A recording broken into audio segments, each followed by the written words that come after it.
apresentando a ciência do bom viver, uma mensagem de saúde, esperança e salvação, que anuncia a volta do Senhor.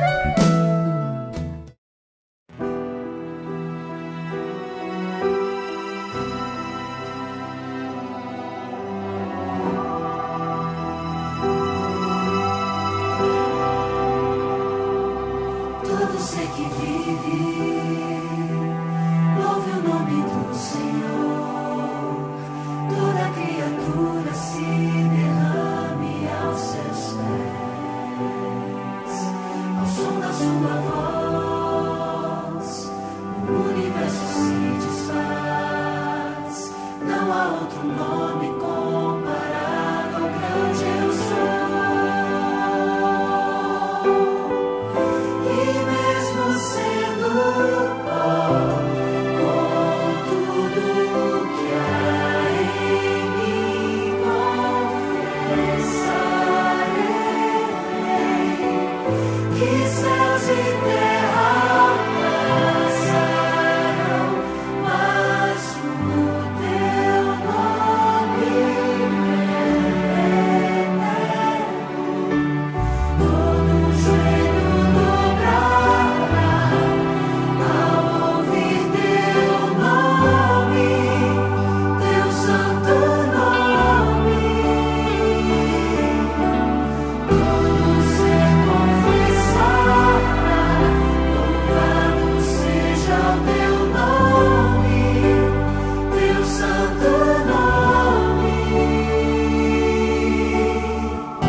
Todo ser que vive, ouve o nome do Senhor.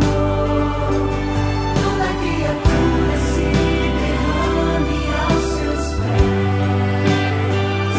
Ao som da sua voz, o universo se desfaz. Não há outro nome comparado ao grande eu sou. Mesmo sendo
regime indicado ao homem no princípio não compreendia alimento animal. Não foi senão depois do dilúvio, quando tudo quanto era verde na terra havia se destruído, que o homem recebeu permissão para comer carne. Escolhendo a comida do homem no Éden, mostrou o Senhor qual era o regime melhor. Na escolha feita para Israel, ensinou ele a mesma lição. Tirou os israelitas do Egito e empreendeu educá-los, a fim de serem um povo para sua possessão própria. Desejava, por intermédio deles, abençoar e ensinar o mundo inteiro. Proveu-lhes o alimento mais adaptado ao seu desígnio, não carne, mas o maná, o pão do céu. São João 6, verso 32. Foi unicamente devido a seu descontentamento e murmuração em torno das panelas de carne do Egito que lhes foi concedido o alimento carne, e isso apenas por pouco tempo. Seu uso trouxe doença e morte a milhares. Apesar disso, um regime sem carne não foi nunca aceito de coração. Continuou a ser causa de descontentamento e murmuração, franca ou secreta, e não ficou permanente. Quando se estabeleceram em Canaã, foi permitido aos israelitas o uso de alimento animal, mas com restrições cuidadosas, que tendiam a diminuir o mal. O uso da carne de porco era proibido, bem como de outros animais e aves e peixes cuja carne foi declarada imunda, como está escrito em Levíticos. Das carnes permitidas, era estritamente proibido comer a gordura e o sangue. Só se podiam usar como alimentos animais em boas condições. Nenhum animal despedaçado, que morrera naturalmente ou do qual o sangue não havia sido cuidadosamente tirado, podia servir de alimento. Afastando-se do plano devidamente indicado para seu regime, sofreram os israelitas grande prejuízo. Desejaram um regime em carne e colheram os resultados. Não atingiram o ideal divino quanto ao seu caráter, nem cumpriram os desígnios de Deus. O Senhor satisfazia-lhes o desejo, mas fez desfinhar a sua alma. Salmo 106, verso 15. Estimaram o terreno acima do espiritual, e a sagrada preeminência de Deus que tinha o propósito de lhes dar, não conseguiram lhes obter.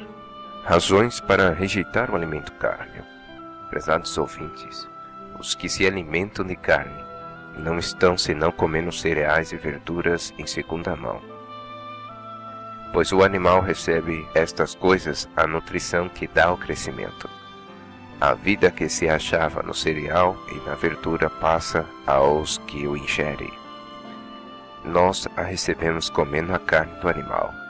Quão melhor não é obtê-la diretamente comendo aquilo que Deus proveu para o nosso uso.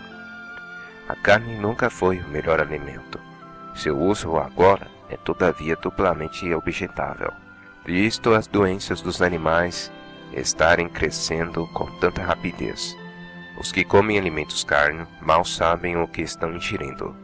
Frequentemente, se pusessem ver os animais ainda vivos e saber que espécie de carne estão comendo, iriam repelir enojados. O povo come continuamente carne cheia de micróbios de tuberculose e câncer. Assim, são comunicadas essas e outras doenças. Populam parasitas nos tecidos do porco. Deste, disse Deus, imundo vos será. Não comereis da carne desses e não tocareis no seu cadáver. Deuteronômio 14, verso 8. Esta ordem foi dada porque a carne do porco é imprópria para alimentação. Os porcos são limpadores públicos, e é esse o único emprego que lhes foi destinado.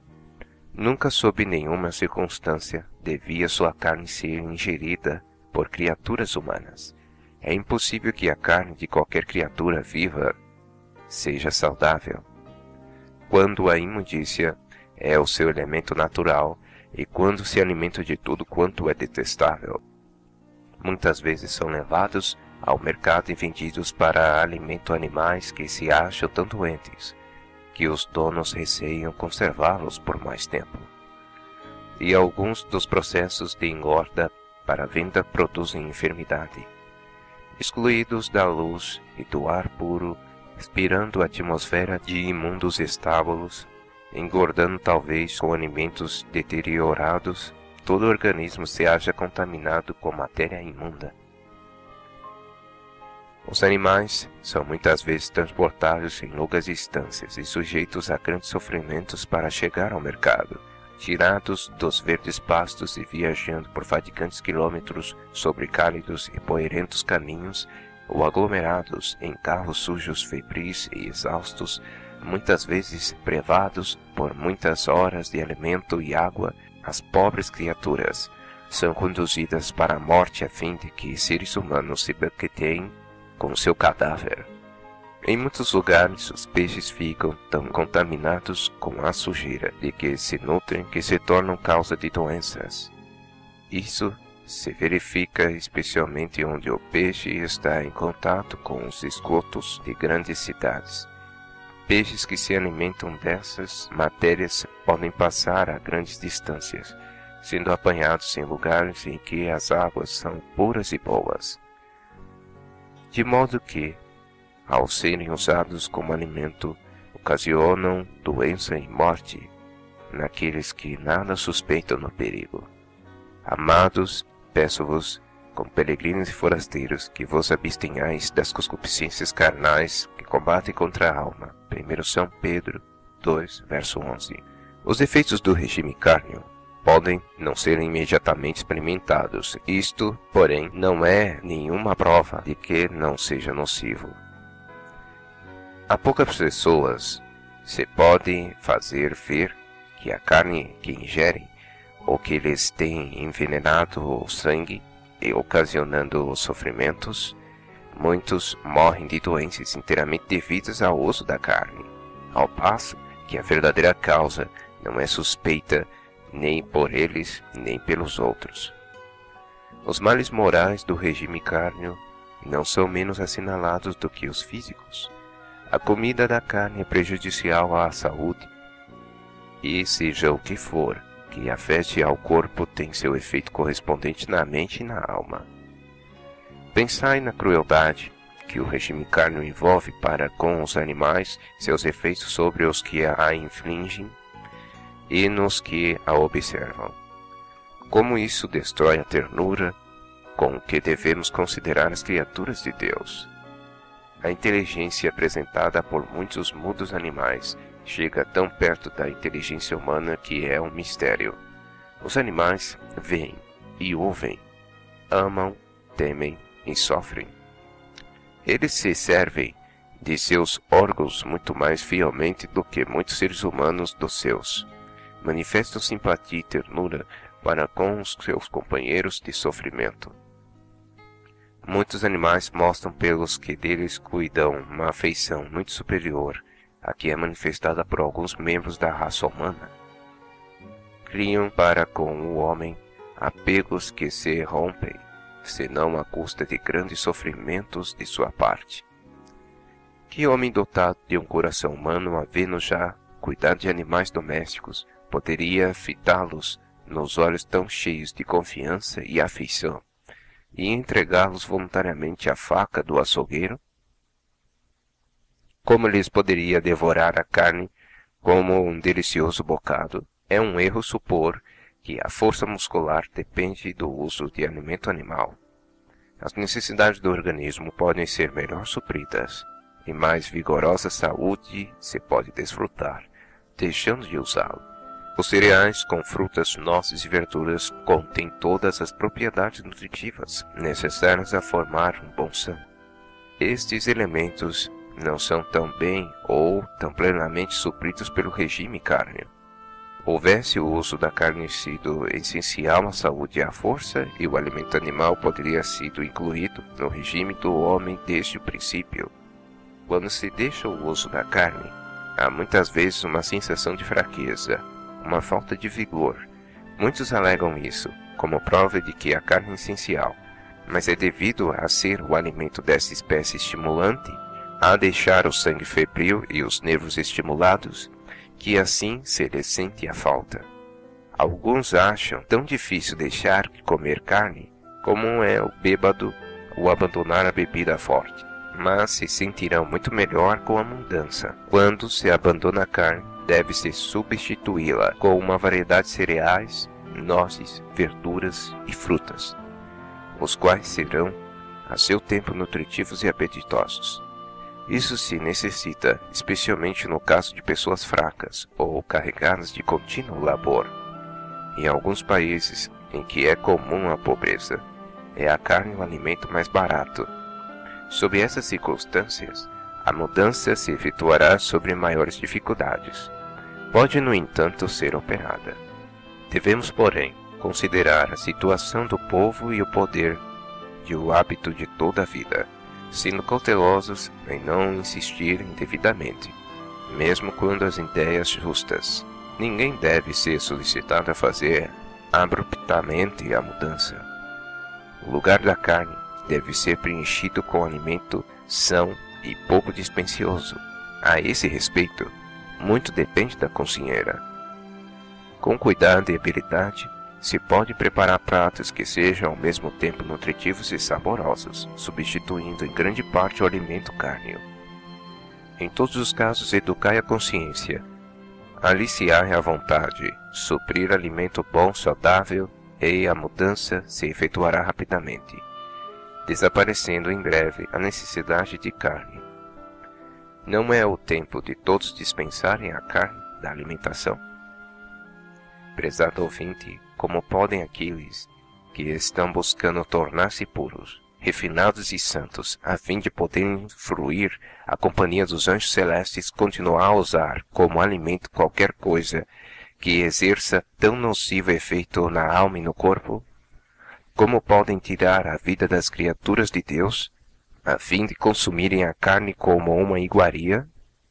Volvam antes a saudável e deliciosa alimentação, dada ao homem desde o princípio, e praticarem e ensinarem a seus filhos a misericórdia para com as mudas criaturas de Deus fez e colocou sobre nosso domínio.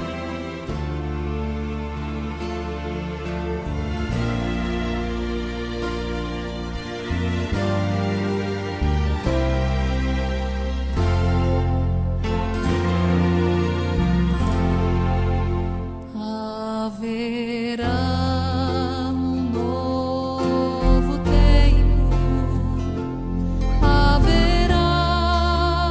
outro lugar.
nossa eterna adoração.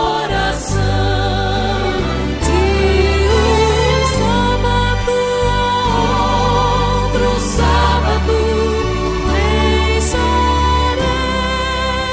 nosso labor para juntos adorar nosso Salvador. De um sábado a outro sábado, deixaremos nosso labor para juntos adorar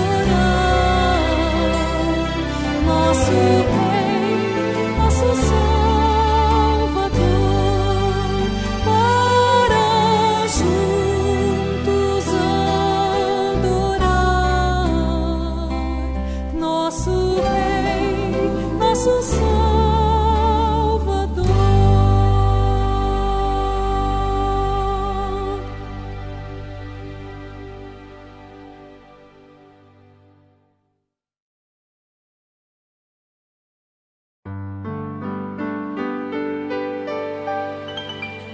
Desejamos a cada um de nossos ouvintes que o Senhor te abençoe e te guarde, que o Senhor faça resplandecer o rosto sobre ti e tenha misericórdia de ti, que o Senhor sobre ti levante o seu rosto e te dê a paz.